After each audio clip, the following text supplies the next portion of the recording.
नमस्कार दोस्तों, आप सभी का स्वागत है हमारे YouTube चैनल पर। तो दोस्तों, सावन के इस पवित्र महीने के किसी भी दिन खा ले ये छोटी सी चीज़ें, कभी भी नहीं होगी आपके घर पर धन की कमी। दोस्तों, भगवान भोलेनाथ के आशीर्वाद से खुशियों से भर जाएगा आपका घर, आपकी हर मनोकामना होगी पूरी। तो दोस्तों, सावन का पवित्र महीना 4 जुलाई 2023 से शुरू हो चुका है और इसका समापन 31 अगस्त 2023 को होगा।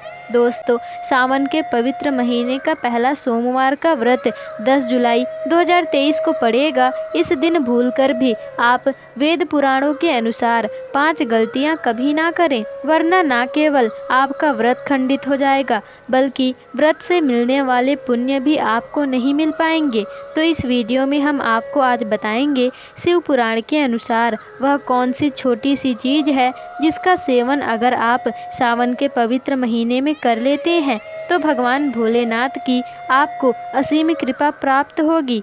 दोस्तों, जिसके बाद ना केवल आपको जीवन के सभी प्रकार के दुख, परेशानी, कष्टों से मुक्ति मिल जाएगी बल्कि कोई भी मनोकामना आपकी जो भी होगी वह अवश्य ही पूरी होगी। तो दोस्तों, हम आपको आज की इस वीडियो में बताएंगे सोमवार के व्रत रखने का वक्त आपको किन चीज़ों का विशेष करके ध्यान रखना है। और दोस्तों, वेद पुराणों के अनुसार वरना आपका व्रत खंडित हो सकता है। दोस्तों, सावन का पवित्र महीना बहुत ही ज़्यादा शुभ और कल्याणकारी महीना माना जाता है। हमारे वेद पुराणों में सावन के पवित्र महीने को भाग्य उदय करने वाला माह बताया गया है। कहने का मतलब यह है कि यदि आप अपने जीवन में बहुत ज़्यादा परेशान हैं, गरीबी, दरिद्रता आपके पीछे पड़ी हुई है और आपके जीवन में आप बहुत ज़्यादा बीमार पड़ते ही रहते हैं, जिसका इलाज करा कर आप थक चुके हैं लेकिन आपको कोई भी लाभ नहीं मिल पा रहा है, नौकरी की तैयारी आप करके थक चुके हैं फिर भी आपकी नौकरी नहीं लग पा रही है, तो आपके जीवन में धन आना बंद हो चुका है, धन आने के सारे रास्ते बंद हो गए हैं।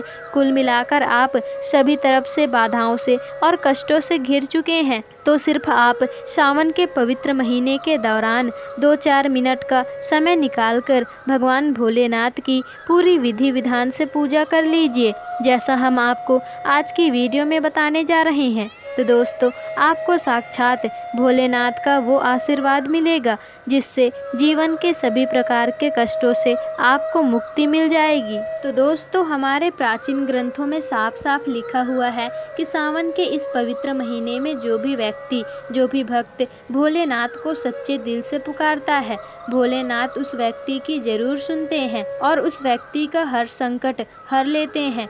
इसलिए दोस्तों, आप भी कमेंट बॉक्स में जय महाकाल जरूर ही लिख दीजिएगा।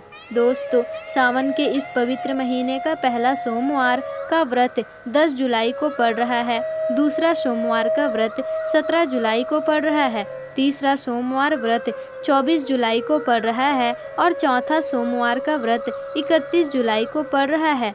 दोस्तों, पांचवा सोमवार का व्रत 7 अगस्त 2023 को पड़ रहा है और छठवां सोमवार का व्रत 14 अगस्त को पड़ेगा। सातवां व्रत तो होगा दोस्तों 31 अगस्त को पड़ेगा और अंतिम सोमवार का व्रत 28 अगस्त को 2023 को पड़ेगा। इस बार सावन का महीना पूरे एक नहीं बल्कि 2 महीने का होने वाला है, क्योंकि सावन के महीने में मन मास का महीना लगा हुआ है। और दोस्तों, अब हम आपको इस वीडियो में बताने जा रहे हैं कि सावन सोमवार का व्रत रखते वक्त आपको वह कौन से उपाय करने चाहिए जिससे आपको भगवान भोलेनाथ की विशेष कृपा प्राप्त हो सके और आपके जीवन की कोई भी मनोकामना हो वह पूरी हो जाए। ज्योतिष शास्त्र के अध्याय नंबर 54 में साफ साफ लिखा हुआ है कि अगर कोई व्यक्ति सावन के इस पवित्र महीने के प्रत्येक सोमवार को भगवान भोलेनाथ के लिए व्रत रख रहा है तो उस व्यक्ति का चंद्रमा उसकी कुंडली में ऊंची राशि पर चला जाएगा।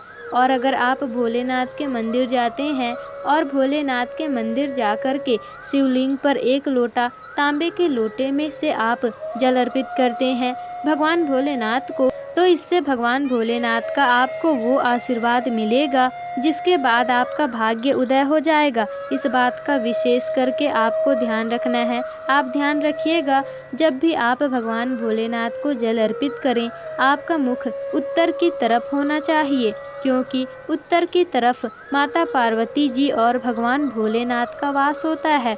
और सावन के पवित्र महीने के दौरान अगर आप व्रत रख के भगवान भोलेनाथ के शिवलिंग पर एक लोटा जल अर्पित करते हैं, तो इससे आपको भगवान भोलेनाथ और माता पार्वती का वो आशीर्वाद प्राप्त होगा, जिसके बाद आपका भाग्य हमेशा आपका साथ देगा और आप जो भी कार्य शुरू करेंगे उस कार्य में आपको सफलता अवश्य ही प्राप्त होगी।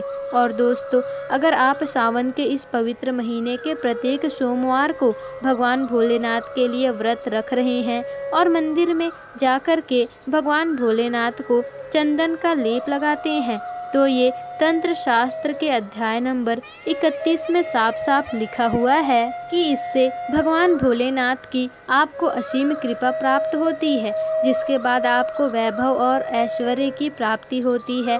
इसी प्रकार से दोस्तों, अगर आप लोग भगवान भोलेनाथ को सफ़ेद चीज़ अर्पित करते हैं तो ये भी बहुत ज़्यादा शुभ माना गया है। और ऐसा कहा जाता है कि भगवान भोलेनाथ को सफ़ेद चीज़ अति प्रिय होती है। और सावन के इस पवित्र महीने के प्रत्येक सोमवार को अगर आप भगवान भोलेनाथ के लिए व्रत रख रहे हैं, उनका दूध दही से अभिषेक करते हैं, तो भगवान भोलेनाथ की असीम कृपा आपको मिलेगी, जिसके बाद आपके जीवन में कभी भी आपको कष्टों का सामना करना नहीं पड़ेगा। और साथ ही दोस्तों, इसी प्रकार से अगर आप सावन का व्रत रख रहे हैं और सफ़ेद चीज़ ग्रहण करते हैं अर्थात खाते हैं, तो ये बहुत ही ज़्यादा शुभ माना गया है। इसी प्रकार से हमारे धर्म शास्त्रों में ये भी कहा गया है कि अगर आपके घर पर कोई नंदी आ जाए, आपके घर पर कोई गाय या फिर बैल आ जाए, तो उसको तुरंत ही कुछ सफ़ेद चीज़ खिलाइए, कुछ मीठी चीज़ें खिलाइए। कहा जाता है इससे आपके व्रत का 2 गुना लाभ मिलता है आपको। और आपको इस बात का विशेष ध्यान रखना है कि दोस्तों, अगर सावन के महीने में कोई भी भिक्षुक आपके घर पर आता है, गाय आती है, तो उनको खाली हाथ जाने मत दीजिएगा, कुछ ना कुछ आपको उनको ज़रूर ही देना है। तो चलिए दोस्तों, अब जानते हैं सावन के इस महीने के दौरान आपको कौन सी गलतियां नहीं करनी है, और अगर आप यह गलतियां करते हैं तो आपका व्रत खंडित हो जाएगा। दोस्तों, सावन के इस पवित्र महीने में अगर आप व्रत कर रहे हैं, भोलेनाथ के मंदिर जाते वक्त इस बात का विशेषकर ध्यान रखिएगा कि ना तो आप काले कपड़े पहनिएगा और ना ही काली चीज़ का इस्तेमाल कीजिएगा। दोस्तों, दूसरा, अगर आप सावन के प्रत्येक सोमवार को भगवान भोलेनाथ के लिए व्रत रखेंगे, तो दोस्तों, किसी भी व्यक्ति से पूरे महीने कठोर शब्दों का इस्तेमाल मत कीजिएगा, वरना आपके व्रत से आपको मिलने वाला फल नहीं मिलेगा। आपको जो भी पुण्य मिलने वाला था वो आपको नहीं मिल पाएगा। इसी प्रकार से भगवान भोलेनाथ बहुत ही पशु प्रेमी हैं और कहा जाता है कि अगर आप सोमवार का व्रत रखते हैं और सावन के इस पवित्र महीने के दौरान किसी भी भूखे पशु, और चाहे तो कुत्ता हो या फिर चाहे गाय हो या बैल हो, उसको कुछ भी खिलाते हैं, तो इससे आपके भाग्य खुल सकते हैं, आपके भाग्य चमक सकते हैं। और साथ ही दोस्तों, एक बात और विशेषकर आपको ध्यान में रखना है कि कई लोग इसमें गलती भी कर बैठते हैं कि भगवान भोलेनाथ की पूजा में केतकी के फूलों का उपयोग करते हैं, तुलसी के पत्ते, हल्दी, कुमकुम, सिंदूर, बिल्कुल इसका इस्तेमाल आपको नहीं करना है। वैसे तो दोस्तों, केतकी का फूल, तुलसी के पत्ते, हल्दी, कुमकुम अन्य सभी देवी देवताओं की पूजा में इस्तेमाल होते हैं, लेकिन इनका प्रयोग कभी भी भगवान भोलेनाथ की पूजा में मत कीजिएगा, वरना आपका व्रत खंडित हो जाएगा और इससे भगवान भोलेनाथ क्रोधित हो जाते हैं। आप चाहते हैं कि आपकी जो भी इच्छा है वह भोलेनाथ के आशीर्वाद से पूरी हो जाए, तो कभी भी भगवान भोलेनाथ को कटे फटे बेलपत्र अर्पित मत कीजिएगा। भगवान भोलेनाथ को बेलपत्र अर्पित कीजिएगा तो 3 पत्ते वाला बेलपत्र ही अर्पित कीजिएगा। और अगर आपने सावन के इस पवित्र महीने के प्रत्येक सोमवार को भगवान भोलेनाथ को बेलपत्र अर्पित किया है, तो मानकर चलिए आपकी जो भी मनोकामना है वह भगवान भोलेनाथ के आशीर्वाद से जरूर ही पूरी हो जाएगी।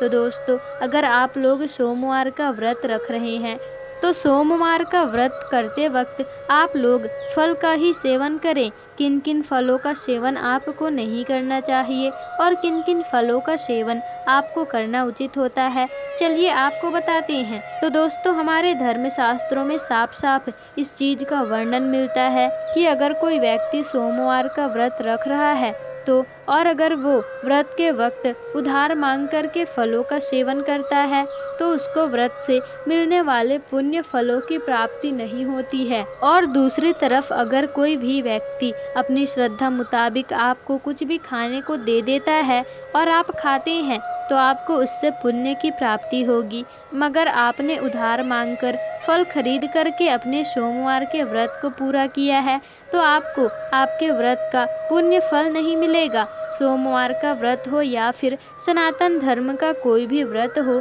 कभी भी नाशपाती का सेवन मत कीजिएगा। जैसा नाम से ही स्पष्ट होता है, नाश, यह आपके व्रत का नाश कर देता है। ना तो भगवान भोलेनाथ की पूजा में कभी भी नाशपाती फल का प्रयोग किया जाता है और ना ही कभी भी नाशपाती का सेवन सोमवार के व्रत में किया जाता है। तो आपको इस बात का विशेष करके ध्यान रखना है दोस्तों। और कट्टू का आटा, सिंघाड़े का आटा और इसको सोमवार के व्रत में इस्तेमाल किया जाता है, तो इस बात का विशेषकर ध्यान रखिएगा। अगर पुराना आटा है, कुट्टू का या फिर सिंघाड़े का रखा हुआ है पुराना वाला आटा, तो उसको आपको इस्तेमाल में नहीं लेना है, आप उसको इस्तेमाल मत कीजिएगा। पुराने आटे में कीड़े पड़ जाते हैं और सोमवार के व्रत में अगर कीड़ा आपके मुंह में चला गया तो मानकर चलिए आपने मांस का सेवन कर लिया, इससे आपका व्रत खंडित हो जाएगा। इसी प्रकार से दोस्तों, मान लीजिए आपका घर है वह गंदा पड़ा रहता है तो सोमवार के व्रत में आपको आपके पूरे घर की साफ सफाई करनी चाहिए और आपके पूरे घर की अच्छी तरह से साफ सफाई होनी चाहिए, जिससे आपके व्रत का पूरा फल आपको मिले। और कहा जाता है कि दोस्तों, सोमवार का व्रत जो भी व्यक्ति रखता है, भोलेनाथ उसके घर पर अवश्य ही वास करने आते हैं। तो आपको इस बात का विशेष करके ध्यान रखना होगा। अगर आप सोमवार का व्रत करते हैं तो आप लोग घर की साफ सफाई जरूर रखें। तो आपको वीडियो कैसी लगी हमें कमेंट करके ज़रूर बताइएगा और कमेंट बॉक्स में हर हर महादेव ज़रूर लिख दीजिएगा, जिससे कि महादेव की कृपा आप पर बनी रहेगी। और वीडियो पसंद आई हो तो वीडियो को लाइक, शेयर, कमेंट और चैनल को सब्सक्राइब जरूरी कर दीजिएगा, जिससे कि ऐसी ही जानकारी पूर्वक वीडियोस आपको आगे भी मिलते रहे।